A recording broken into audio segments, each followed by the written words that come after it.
Olá, bom dia com vocês, Thaís Fernandes, 17 de fevereiro de 2025.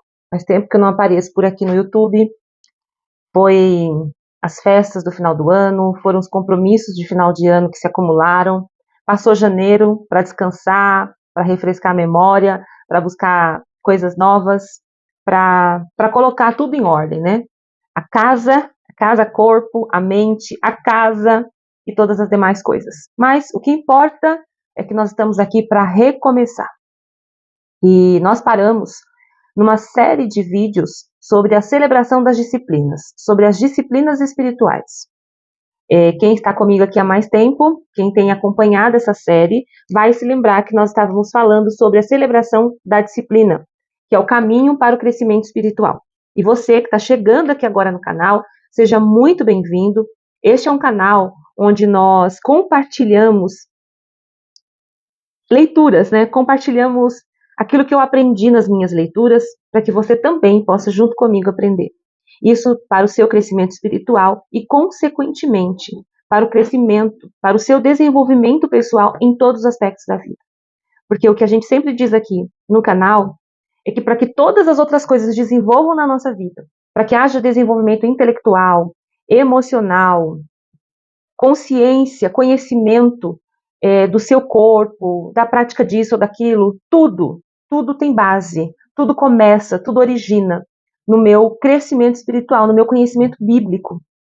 Porque dali eu tenho fonte, eu tenho base, eu tenho alimento, eu tenho estrutura para as demais coisas. Então este é um canal para você que deseja conhecer mais da palavra de Deus, para você que deseja ter uma proximidade, um contato maior com a palavra de Deus através das leituras, da leitura bíblica e da leitura de livros que acompanham, que clareiam, que nos ajudam a entender melhor o que a palavra de Deus quer nos comunicar. Tá bom? Seja muito bem-vinda ao canal, seja muito bem-vinda. Não só inicie a caminhada conosco, mas permaneça conosco, tá certo? E nós vamos dar sequência à disciplina do serviço. Nós tínhamos falado anteriormente, você que ainda não assistiu, pode procurar aí, que você vai encontrar os vídeos sobre algumas disciplinas aí que nós já falamos. Nós já falamos sobre a disciplina da oração, que é a nossa maneira como nos comunicamos com o nosso Deus, o nosso diálogo com Deus. Já falamos sobre a disciplina da meditação, a importância de meditar naquilo que lemos na palavra de Deus, a importância do estudo bíblico, que é diferente da meditação, mas é de gastar tempo estudando mesmo o texto da palavra de Deus.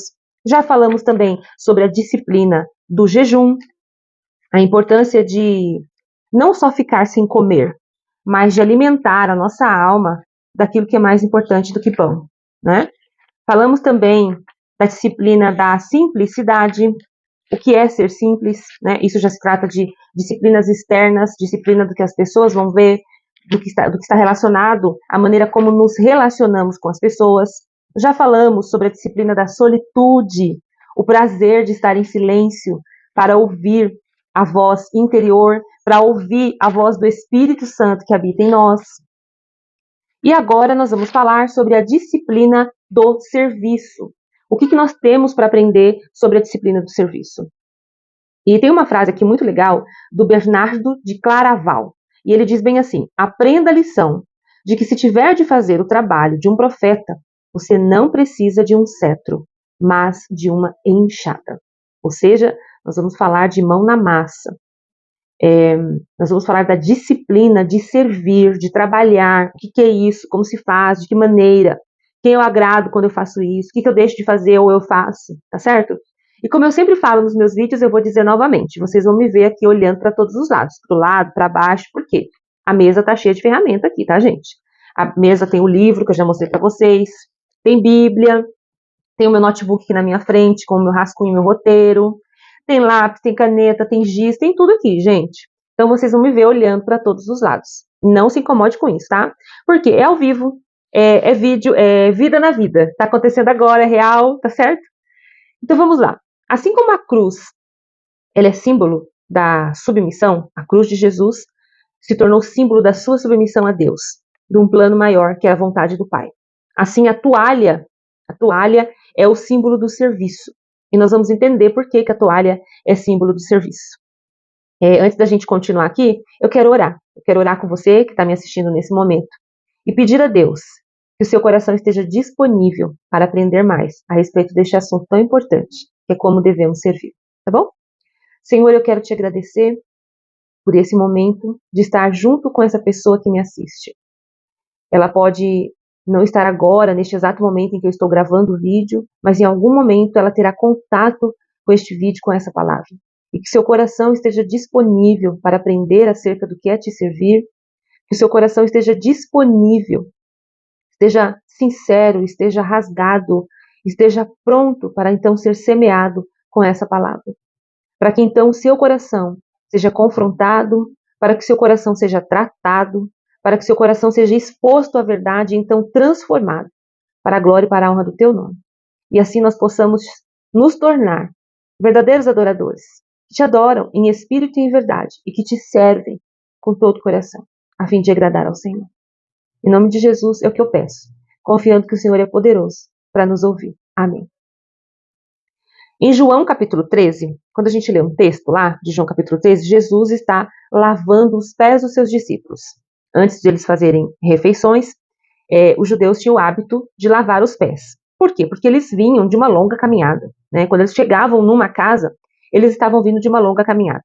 E eles não estavam usando sapatos fechados, eles usavam sandálias, então os pés ficavam expostos.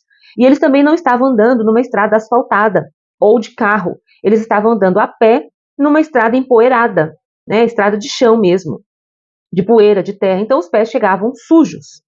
Então, antes de fazerem a refeição, quando chegavam em casa, os judeus eles tinham o hábito de lavar pés e mãos. E nesse dia, para essa refeição, foi um pouco antes da festa da Páscoa, diz o texto, Jesus levanta, pega uma bacia e pega uma toalha. E ele vai lavando os pés de cada discípulo. E quando chega na vez de Pedro, Pedro diz assim, não, meu pé o senhor não vai lavar. O senhor não vai lavar porque o Senhor é o meu Senhor.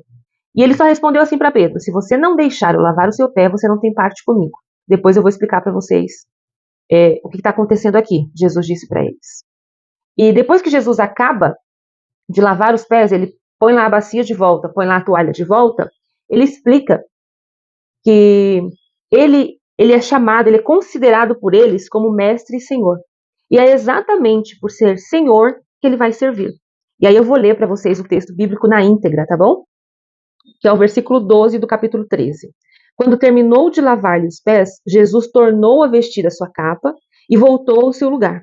Então lhes perguntou, vocês entendem o que eu fiz a vocês? Vocês me chamam mestre e senhor, e com razão, pois eu o sou. Pois bem, se eu, sendo senhor e mestre de vocês, lavei os seus pés, vocês também devem lavar os pés uns dos outros. Eu dei o exemplo para que vocês façam como lhe fiz.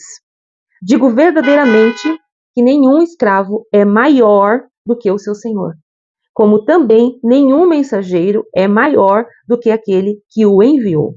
Agora que vocês sabem estas coisas, felizes serão se as praticarem. Então, depois de Jesus ter lavado os pés dos discípulos, com bacia e toalha na mão, toalha símbolo de serviço, não se esqueçam disso. No entanto, quem assistiu o filme ou foi a um restaurante mais refinado, deve ter observado que o garçom, quando chega à mesa, ele sempre chegava com uma toalha, né, um pano branco no seu braço direito, né? De um lado estava a bandeja e do outro estava aquela toalha. Por quê? A qualquer momento que ele tivesse necessidade de intervir com a toalha, ela já estava ali pronta para aquele serviço de auxílio. Então, Jesus fez a mesma coisa. Jesus lavou os pés dos discípulos e usou as toalhas, né? Usou a toalha. E aí ele diz que como mestre, como Senhor, é isso que ele faz. Ele serve. Olha que coisa mais linda, né? Mais cheia de dignidade. Quando Jesus reúne os discípulos para essa ceia, e eles estavam já numa conversa anterior, a gente vê em Lucas capítulo 9, versículo 46, que já havia entre eles uma discussão dentre eles, qual seria o maior no reino dos céus. Já havia entre eles essa necessidade deles quererem saber quem ia ocupar a melhor posição, quem seria o maioral entre eles, quem seria o líder, o chefe entre eles. E aí Jesus vem aqui nessa hora e diz que o maior vai servir. Que é o maior quem vai prestar esse serviço. Muitas vezes até pode ser considerado humilhante, mas não é. Nós vamos ver no decorrer aqui da nossa conversa que isso é digno de honra e digno de louvor. E eu vou falar para vocês, gente, que isso é tão constrangedor de imediato. Eu tenho uma amiga, ela se chama Cleonice. Será um prazer incrível se ela estiver assistindo esse vídeo ouvindo sobre isso. Quando a primeira vez alguém lavou os meus pés. Nós éramos, ainda, era recém-amizade, sabe, amizade recente? Ela havia chegado na minha igreja recentemente, era uma nova convertida, e nós começamos a caminhar. E uma vez estando na casa dela, ela estava fazendo um escalda-pés para a mãe dela. Colocou lá uma bacia com água morna, sais, e ela começou a fazer a massagem nos pés da mãe dela. Depois ela secou os pés da mãe dela, lixou, cuidou dos pés da mãe dela. Aí ela olhou assim para mim e falou assim: você também quer que eu faça um para você, Tati? Como ela me chama. Você quer que eu faça um para você descansar os seus pés? E eu, em primeiro momento, eu recusei, eu neguei, eu falei, não, imagina, claro que não, não precisa. Ela falou assim, não, eu vou fazer para você, você vai ver como é gostoso. E aí ela foi lá, preparou uma bacia para mim de água morna, com sais, se agachou, fez massagem nos meus pés, ficou regando assim as minhas pernas e os meus pés com aquela água morna. Foi a primeira vez, o primeiro toque nos meus pés, gente, e de uma pessoa que eu havia acabado de conhecer. E foi meio estranho de imediato, porque não era meu hábito. Não era meu hábito aquilo. Mas foi tão incrível, tão assim divino, foi tão lição, foi tão ensinador aquilo, tão maravilhoso. E uma outra oportunidade também que eu tive de ir a uma igreja, convidada também por uma outra amiga, e que lá na igreja, num dia de ceia, assim como eu acabei de ler do capítulo 13, eles têm o hábito de lavar os pés uns dos outros antes de tomar a ceia. Eles fazem literalmente o que está aqui no texto. Vem com a bacia, a toalha e lava os pés do irmão que está sentado do lado. E foi maravilhoso aquilo, maravilhoso. E também tive a oportunidade de lavar os pés de alguém, né? Assim como também nós fizemos uma vez na igreja um culto de ceia, e nós fizemos o lava-pés de viúvas e viúvos, de senhoras e senhores. E também foi muito incrível. Você, ao mesmo tempo que você vê a pessoa constrangida de você estar prestando aquele serviço para ela, você vê aquela pessoa sendo quebrantada, chorando de se sentir amada na hora daquele serviço. Então vamos caminhar pelo texto, né? No serviço, nós precisamos experimentar as mais diversas pequenas mortes que ocorrem quando vamos além de nós mesmos. É isso que acontece no serviço. São pequenas mortes quando nós estamos servindo ao outro. Coisas em nós, paradigmas, paradoxos, ideias pré-concebidas de maneira inadequada, muito orgulho, muito egoísmo, muita soberba, muita arrogância, muita sensação de aquela ideia de superioridade, ela vai sendo mortificada ali no ato do serviço que você está prestando. Toda disciplina espiritual, ela nos dá uma liberdade. Disciplina, gente, ser disciplinado em algum aspecto vai te dar liberdade. Não vai te deixar escravo de alguma situação. Não é tão claro entender isso, tá, gente? Às vezes a gente acha que aquela pessoa disciplinada, que tem horários, que é regrada, que cumpre, tem que ser daquele jeito, a gente tem a falsa ideia de que ela é escrava. Nossa, como ela é escrava, ela não pode deixar de fazer aquilo para fazer aquilo. Não, na verdade, ela é livre. Ela é livre. Exatamente por ser disciplinada, por ter uma ordem, por ser comprometida em fazer daquele jeito, naquela hora, ela então é livre. Então, a disciplina do serviço, ela também nos dá uma liberdade. O serviço me desobriga a participar de jogos como promoção e autoridade. A disciplina do serviço, ela elimina a necessidade, o desejo que a gente tem de uma ordem hierárquica, de saber quem vai ocupar aquela hierarquia, ou se serei eu que vou ocupar aquela hierarquia. Sabe aquele jogo de promoção de empresa? Você fica aguardando ser promovido, você fica aguardando o chefe ver o seu trabalho, o seu esforço, a sua dedicação, e nunca chega aquela promoção, porque você não fez o suficiente, porque um colega deve ter feito mais que você, então ele atraiu mais a atenção do chefe, então é ele que foi promovido. E aí vem aquela sensação de frustração, de desânimo, de desmotivação, porque então você não foi promovido. Porque você não tem a autoridade que você gostaria de ter naquele projeto. lá na sua comunidade, lá na escola, lá na universidade, como você não tem a autoridade que se precisa, que é necessário, para então você coordenar, você dar as diretrizes, e você fica aborrecido, ou você fica constantemente buscando por isso. Então isso te faz escravo. Então nós vamos ver aqui que essa disciplina do serviço, ela nos dá essa liberdade. E aí eu quero fazer uma comparação com vocês, é um quadro que compara o que é um serviço farisaico e o que é um serviço verdadeiro. Quando eu falo serviço farisaico, eu estou falando dos fariseus, do farisaísmo, aqueles que até serviam, mas serviam por interesses egoístas, por interesses completamente contrários aos que Jesus praticou. Então, o serviço farisaico, ele é um esforço humano, ele se origina no meu esforço. Eu calculo, eu planejo como eu vou ajudar aquela gente, né? O livro, ele usa, entre aspas, ajudar essa gente. Então, parte de mim me esforçar para ajudar aquela gente. Enquanto que no serviço verdadeiro, o serviço se origina no meu relacionamento profundo e íntimo que eu tenho com Deus. O meu serviço à comunidade, o meu serviço a alguém, ele começou porque antes eu já tenho um relacionamento com Deus. Eu tenho um relacionamento de intimidade, de proximidade com Deus. Então, é consequência desejar servir o outro. É consequência a minha presteza, a minha disponibilidade de servir ao outro. No serviço farisaico, a gente se deslumbra com as coisas grandiosas, como ganhar pontuações expressivas nos placares eclesiásticos. Sabe aquela ideia de fazer só os grandes serviços, aquilo que vai chamar a atenção das pessoas, aquilo que vai todo mundo ver, todo mundo ficar sabendo que fui eu que fiz. E nisso eu vou ganhar elogios, nisso eu vou ganhar aplausos, nisso terá recompensas externas. Isso é o farisaico. O serviço verdadeiro é atraído pela obra menos suntuosa. É aquela coisa que normalmente ninguém quer fazer. É aquela coisa que não vai aparecer, não vai ter luzes dos holofotes em cima. Vai estar por trás dos bastidores. O serviço verdadeiro se atrai por esse tipo de serviço. Por quê? Porque considera que essa tarefa que ninguém quer fazer, ela também é importante, talvez a mais importante. Eu me lembro de ter participado de um evento onde nós, da comunidade da igreja, nós tínhamos que nos dividir nos mais diferentes serviços. E tinha o serviço da limpeza dos banheiros. Seria um evento grande, num espaço externo, fora da igreja, onde nós receberíamos muitas pessoas de todos os lugares e onde ficaríamos ali por 3 dias.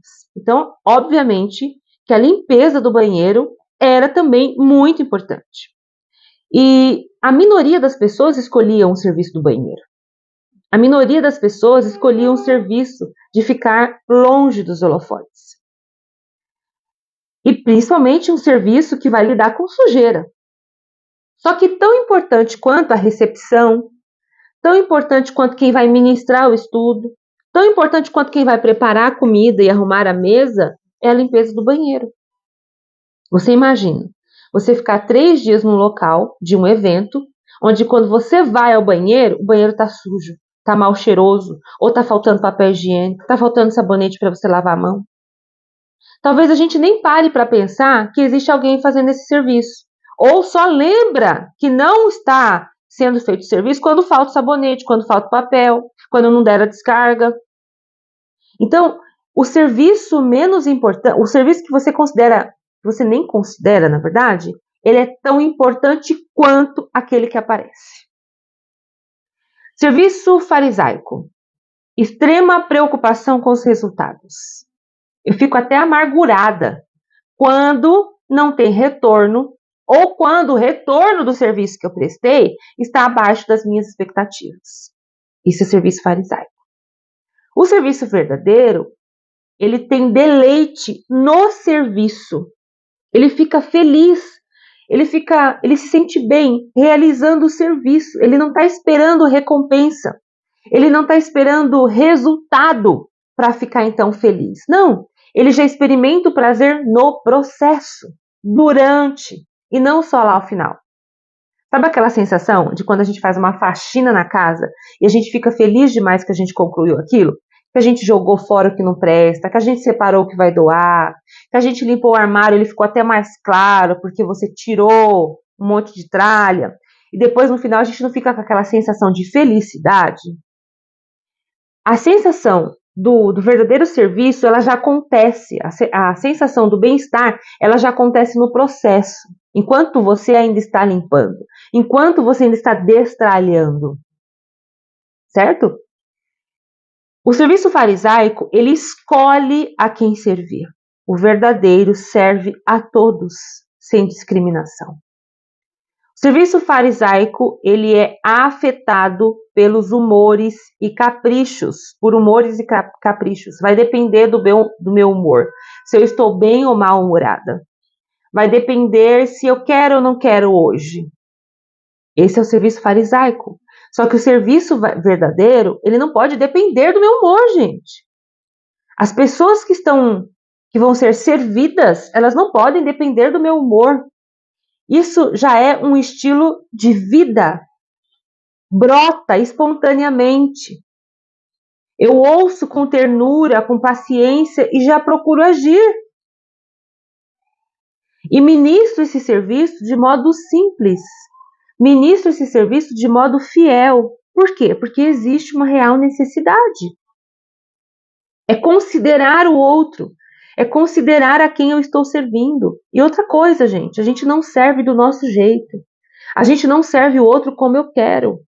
Eu sirvo o outro atendendo a necessidade do outro, buscando atender sempre a necessidade do outro, do jeito do outro.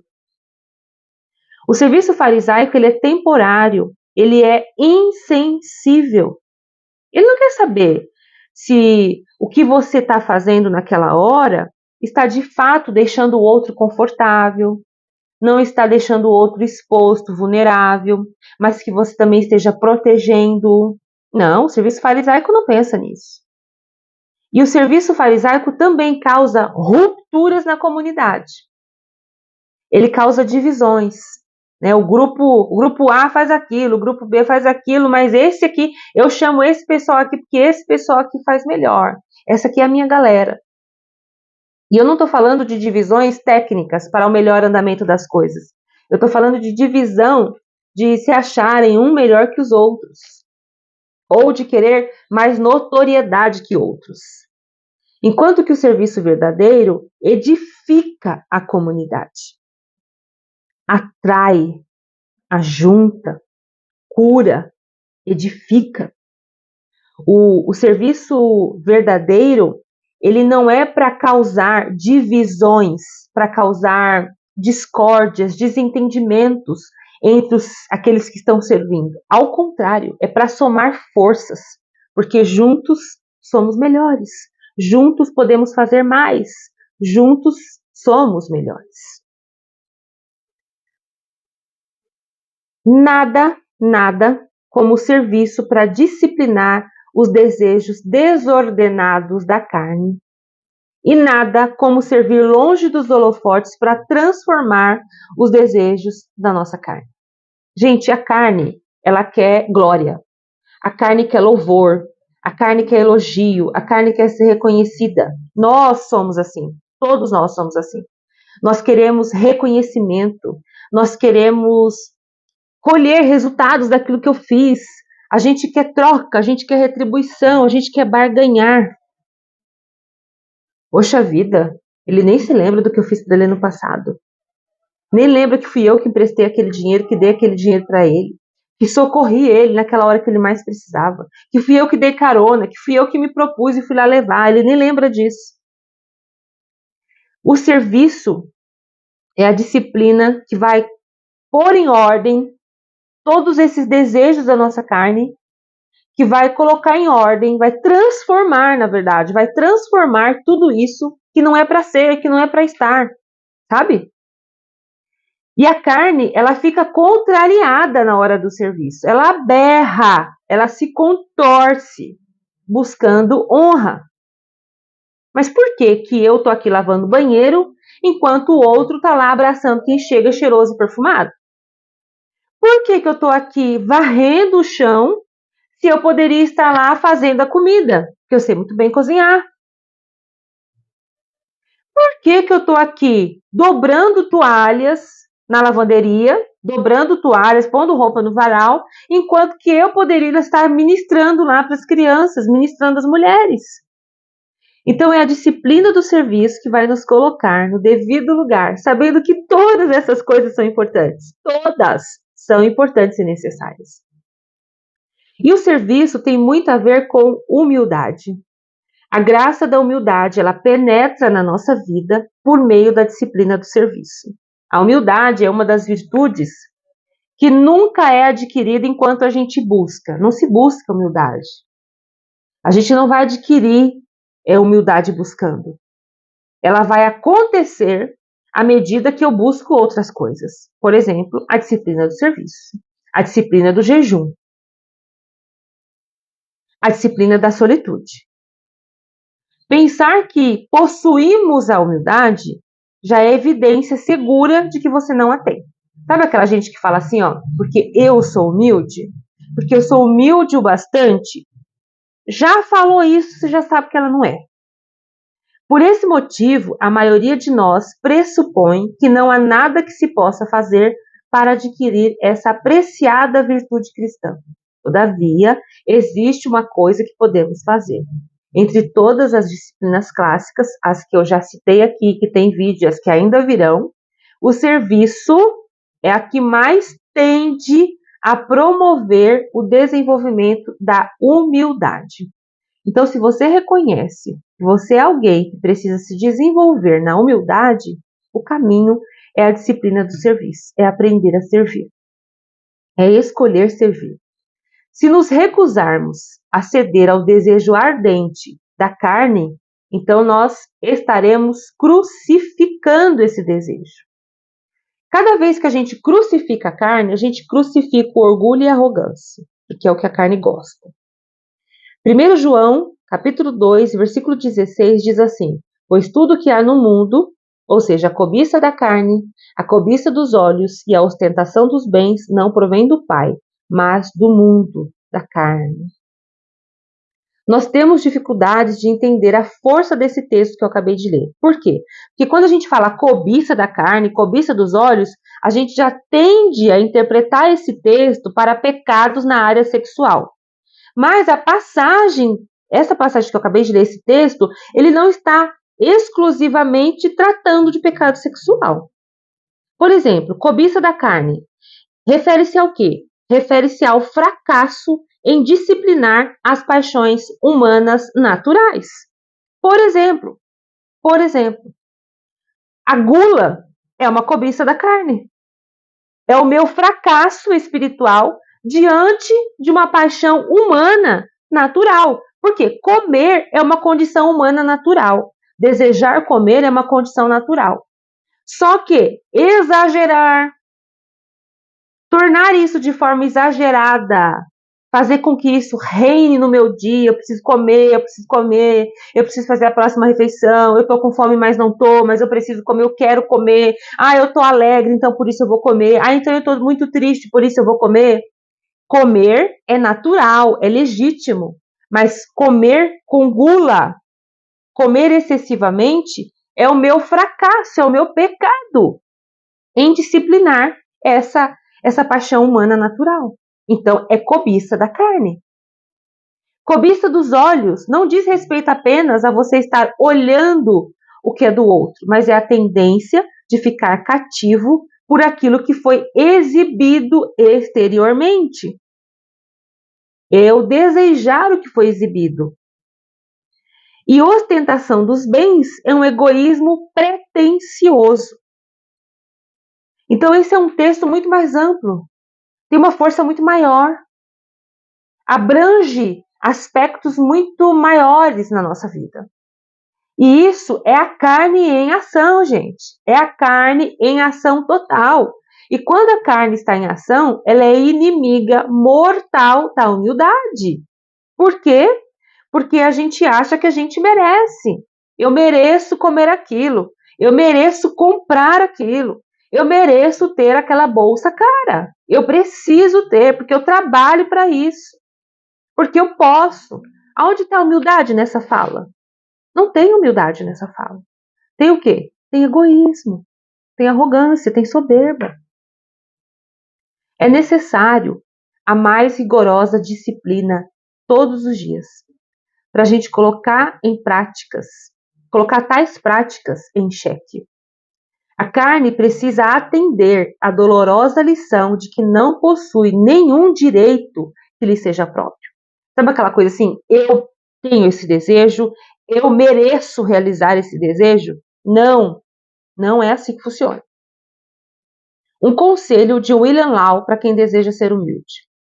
Eu vou ler aqui na íntegra, tá? Ser condescendente com todas as fraquezas e enfermidades de seus companheiros. Cobrir suas fragilidades. Encorajar suas virtudes. Aliviar as carências.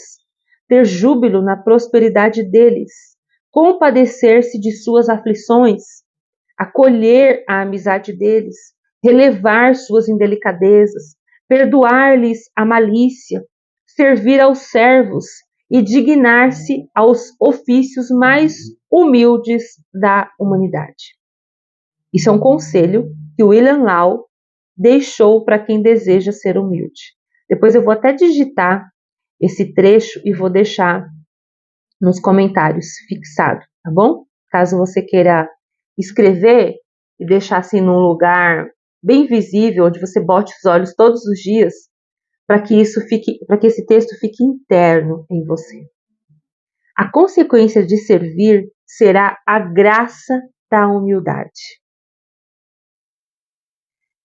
Quando a gente serve, a gente experimenta algumas consequências. Eu vou dizer que a gente experimenta benefícios.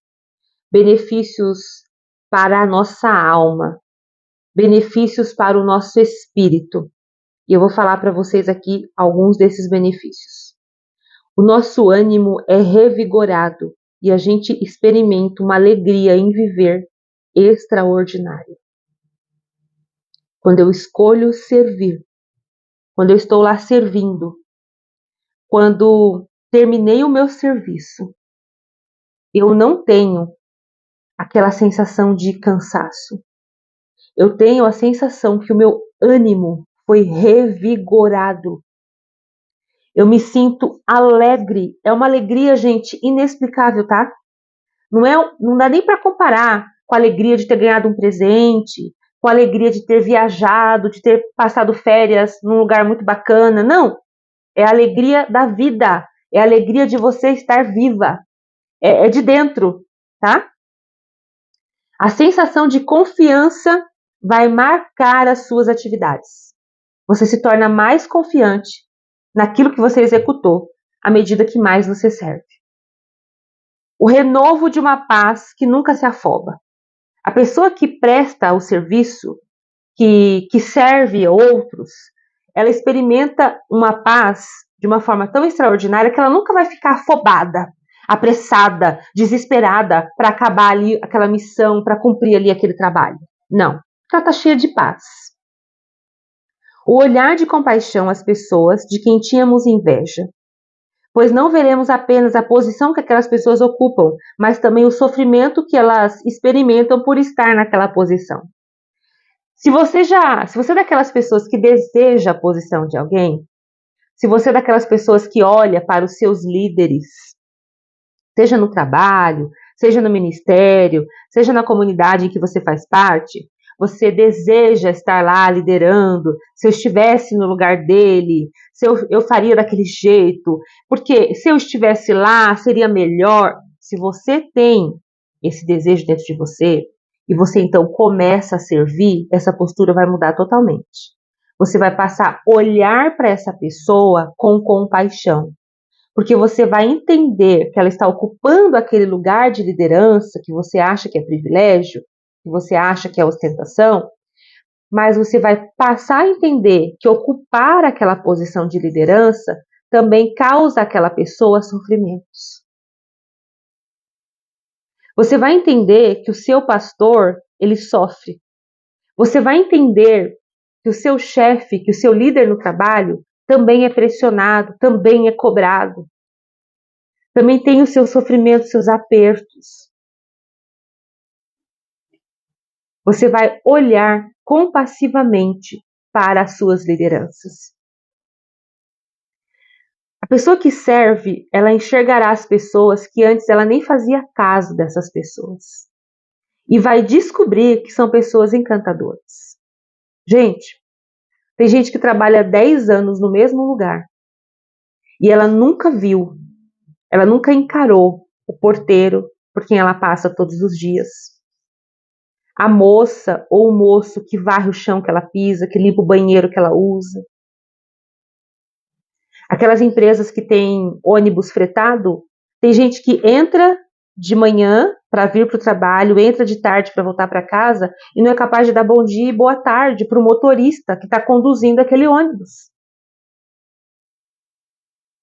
Tem gente que não faz caso dos seus colegas de trabalho, dos seus colegas de equipe, seja no trabalho, seja no ministério. Então, pessoas que antes você nem fazia caso, você nem percebia essas pessoas, quando você começa a servir, você começa a enxergar essas pessoas. Você encontra, você sabe quem são essas pessoas agora. Você para ouvi-las, para ouvir as suas histórias, para saber quem elas são. Você passa a ter curiosidade de saber quem elas são, qual o nome, onde elas moram, como que elas fazem para chegar nesse lugar, nesse local. Você passa a olhar para elas no crachá. Gente, e vocês vão encontrar pessoas encantadoras. Encantadoras. Eu tenho o hábito de chamar as pessoas pelo nome. Se eu chegar no supermercado, se eu chegar num restaurante, numa lanchonete, eu vou olhar para o crachá daquela pessoa e vou começar a falar com ela pelo nome. Porque aquele crachá, gente, não está ali de enfeite. Não está de enfeite. Ele tem uma função. É você tratar o outro com dignidade. Né? Então não é assim, mocinha, vem aqui, não. Você olha no crachá e diz assim, ô fulana, bom dia, tudo bem? Sabe, gente? É o mínimo. Sentiremos um novo espírito de identificação com a escória da terra. Então, aquilo que a gente acha que é a escória da terra, a gente vai ter um novo espírito de identificação com essas pessoas. Tá? 1 Coríntios, capítulo 4, versos 11 ao 13. Quando somos amaldiçoados, abençoamos. Quando perseguidos, suportamos. Quando caluniados, respondemos amavelmente. Até agora, nos tornamos a escória da terra, o lixo do mundo. Isso aqui, gente, não é ninguém mais, ninguém menos que apóstolo Paulo falando. Que nós nos tornamos a escória da terra. Nós quem? Ele, os demais discípulos, os cristãos, os judeus novos convertidos, tinham então se tornado a escória da terra, o lixo do mundo. Pessoas que estavam sofrendo perseguição por causa do evangelho. E ele estava dizendo, quando nós somos amaldiçoados, na verdade, nós abençoamos. Então, nós somos amaldiçoados, abençoamos. Nós somos perseguidos, suportamos. Nós somos caluniados, então eu não respondo com calúnia. Eu respondo amavelmente. Consciência de alegria e amor mais profundos em Deus. Isso é a máxima da consequência da disciplina do serviço. É você ter uma consciência de alegria e de amor muito mais profundos em Deus. Muito mais profundos. Gente, o serviço, ele não é uma lista de coisas que a gente vai fazer. Embora a gente vai descobrir no serviço coisas para fazer. Mas não se trata de uma lista para você checar depois. Fiz. Não. Também não é um código de ética, mas é um modo de viver. Você escolhe, você passa a viver servindo. Uma coisa é agir como servo e outra bem diferente é ser um servo. Primeiro, serviço de afastar-se dos holofotes. Esse é o seu primeiro serviço, tá, gente? Se você está fazendo as coisas para aparecer, sai daí. Sai desse lugar. O serviço, ele é prestado no secreto. O serviço que eu faço para minha vizinha, não preciso contar nas redes sociais. A minha disponibilidade, a minha eficiência, a minha presteza de ter levado alguém ao hospital, de ter socorrido alguém, de ter ficado com o filho de alguém para que ela fizesse outra coisa, de ter ajudado no banho daquela mãe, daquele pai que está acamado. Essas coisas é feita no secreto, gente. No secreto. Qualquer outra coisa que você fez, que você prestou, é no secreto. Serviço das pequenas coisas. Ser útil. Lembram-se de Dorcas? O ministério daquela mulher que costurava para a comunidade? E às vezes a gente acha que fazer coisas pequenas diariamente para alguém não é um serviço. Ser útil a alguém não é um serviço. Eu me lembro que quando o Renato estava doente, Renato foi meu marido, nós tivemos o serviço de muitas pessoas. Muitas pessoas, gente. E eu nunca vou me esquecer. E tinha uma pessoa, eu vou citar o nome, né? Tinha uma pessoa, o senhor Masahiro, Masahiro, desculpa. E ele nos servia, ele nos era útil, ele servia ao Renato, a mim, nos levando para os horários de quimioterapia.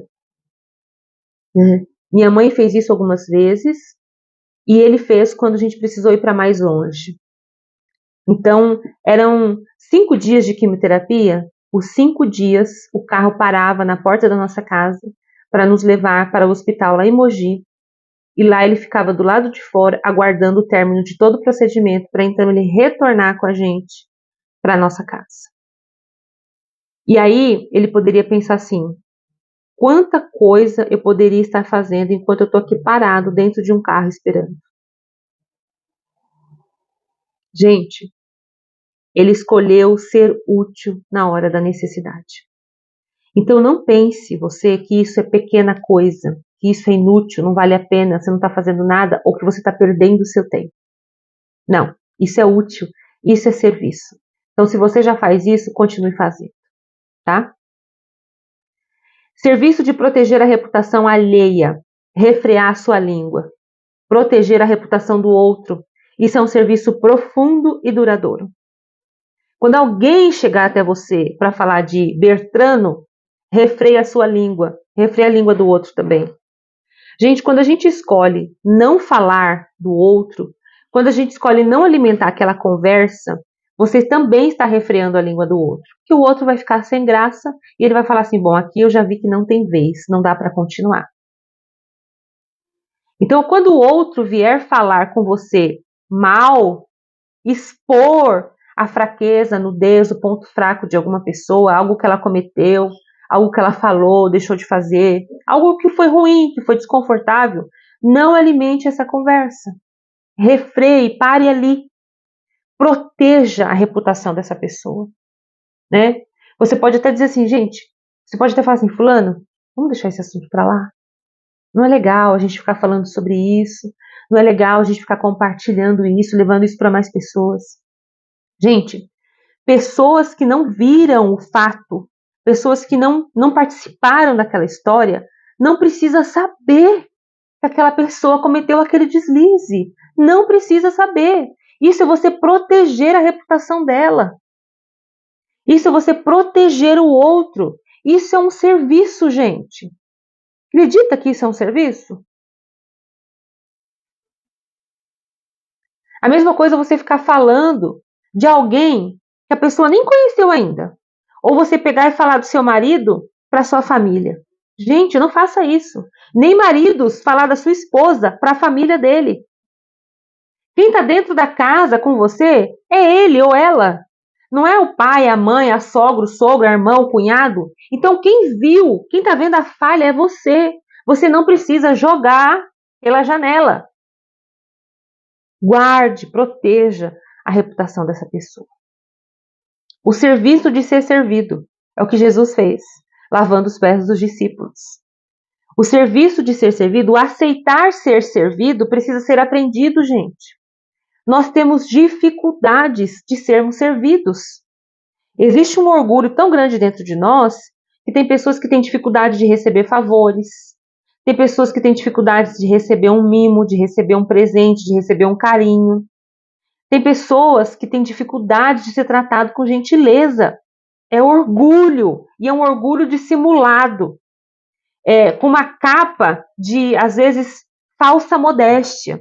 Foi o que Pedro fez. O meu, o senhor não vai lavar, porque eu sou o servo, o senhor é o mestre. Dissimulado. Tem pessoas que têm dificuldade de receber dinheiro de alguém, de receber uma conta paga de alguém.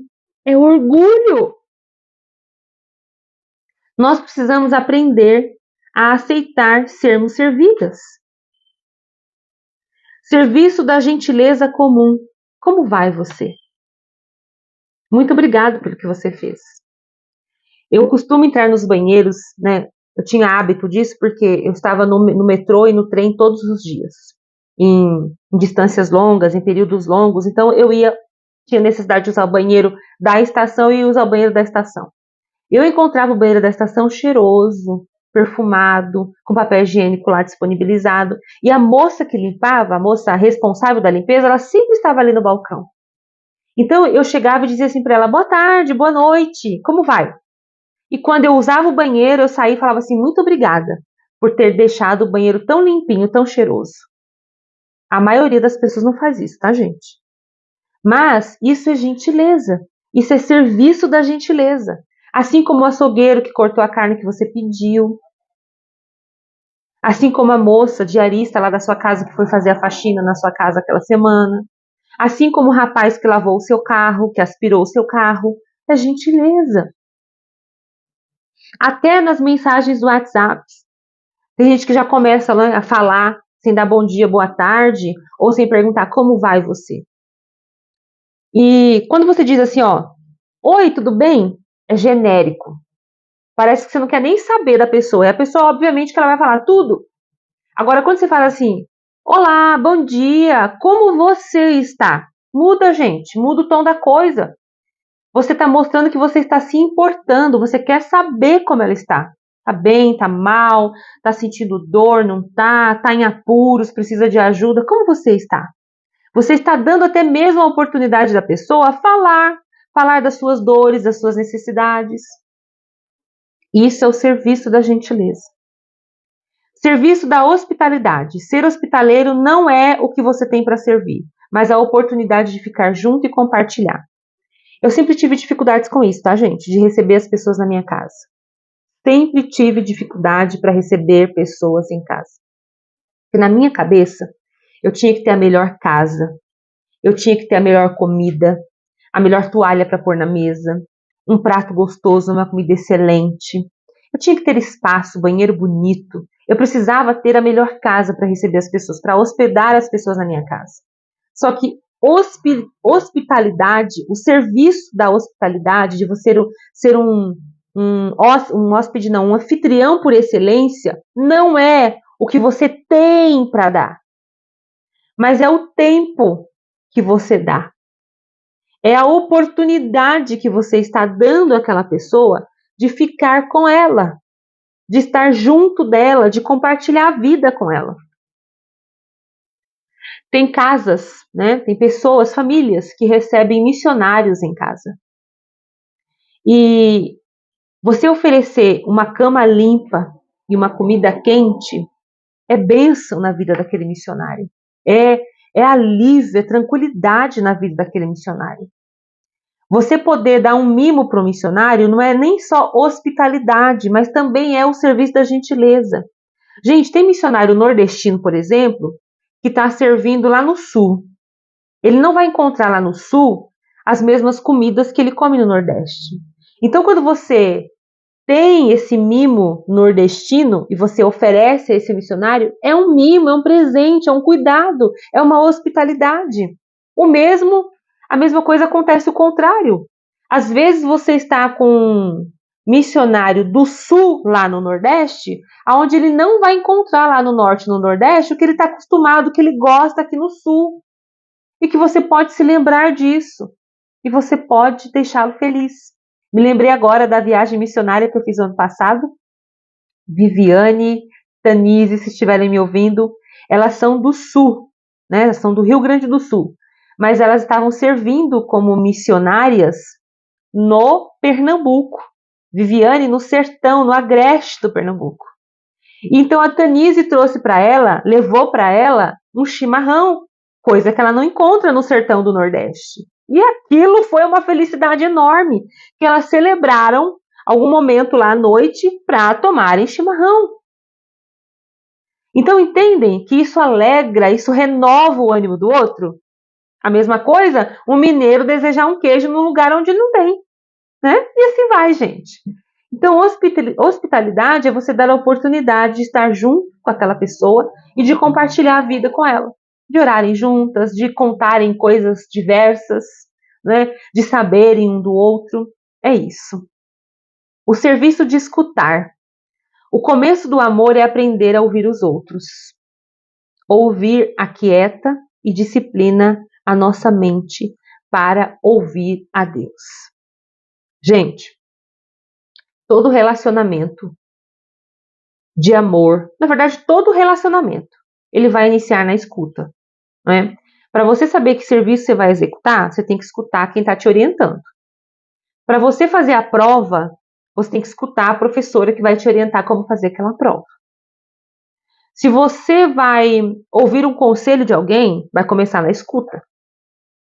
Para você amar alguém, para você decidir amar alguém, você vai começar a aprender a ouvir aquela pessoa. Para você prestar serviço àquela pessoa, para você entender como ajudar aquela pessoa, você vai precisar ouvir aquela pessoa, né? A pessoa, de repente, ela está lá contando a história dela, aí você para e diz assim: como eu posso te ajudar? De que maneira eu posso aliviar esse peso que você está carregando? Para você falar isso, primeiro você teve que ouvir a história. E enquanto eu estou ouvindo alguém, a sua mente está ficando quieta, desenvolvendo a disciplina para ouvir a Deus. Gente, o que mais nós temos hoje são pessoas com vontade de falar. São pessoas que têm a necessidade de serem ouvidas.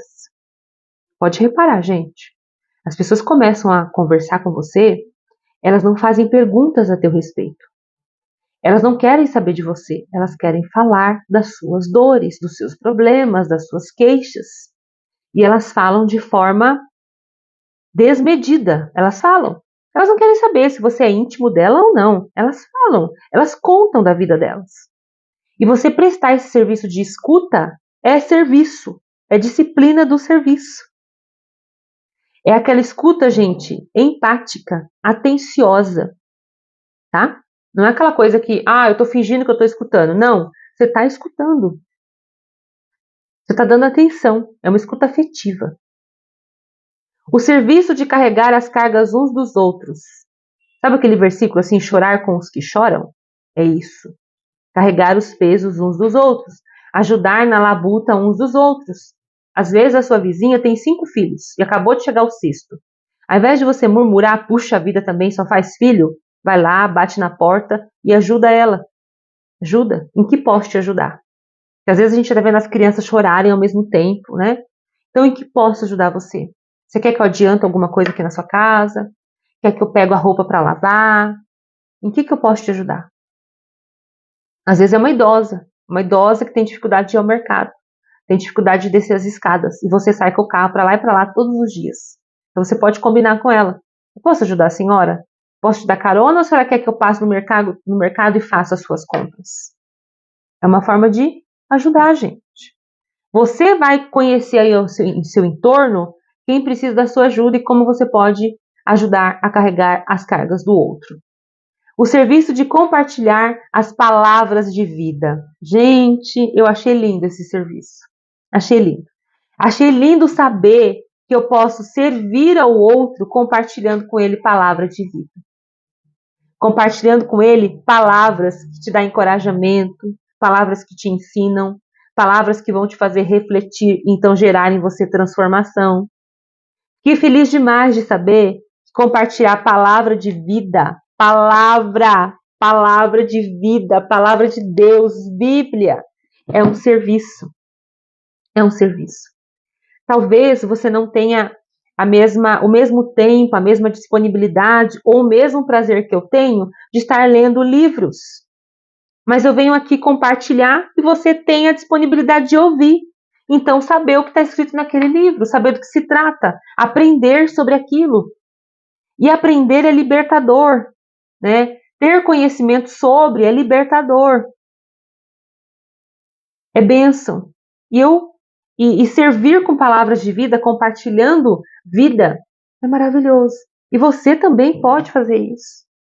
Quando você compartilha palavra de vida com alguém que está sentado do seu lado, com alguém que conta todos os seus queixumes, as suas dores, e você pode dar para ela uma palavra de esperança.